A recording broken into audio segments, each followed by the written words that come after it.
എന്താ അച്ചു വിളിപ്പിച്ചേ? അത്യാവശ്യമാണെന്ന് പറഞ്ഞുകൊണ്ട് ഓടി ഇങ്ങി പോന്നതാ.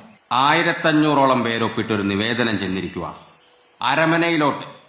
കഴിഞ്ഞ 15 കൊല്ലമായി കുമരങ്കരി ഇടവക വികാരിയായിട്ടിരിക്കുന്ന ഒറ്റപ്ലാക്കൻ അച്ഛനെ മാറ്റണമെന്ന് പറഞ്ഞുകൊണ്ട്.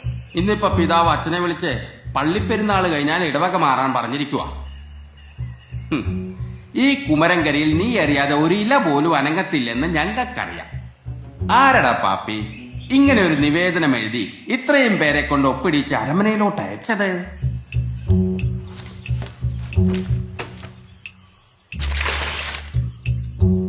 ഈ പണി എത്തേണ്ടടത്ത് തന്നെ സുരക്ഷിതമായിട്ടങ്ങെത്തണേ എന്റെ പുണ്യാളാ.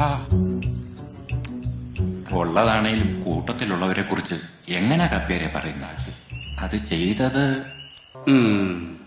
കാലാകാലമായിട്ട് പള്ളി ചെലവിന് കൊടുത്തു പോറ്റുന്ന ഗീവർഗീസ് ബാൻഡ് സംഘം അല്ലടാ. മിശിഹായാണ്, പുണ്യാളനാണ്, എനിക്കിതിലൊരു പങ്കുമില്ലച്ചു. ഒരു കുത്തിത്തിരിപ്പുണ്ടാക്കിയപ്പോ എന്തൊരാശ്വാസം.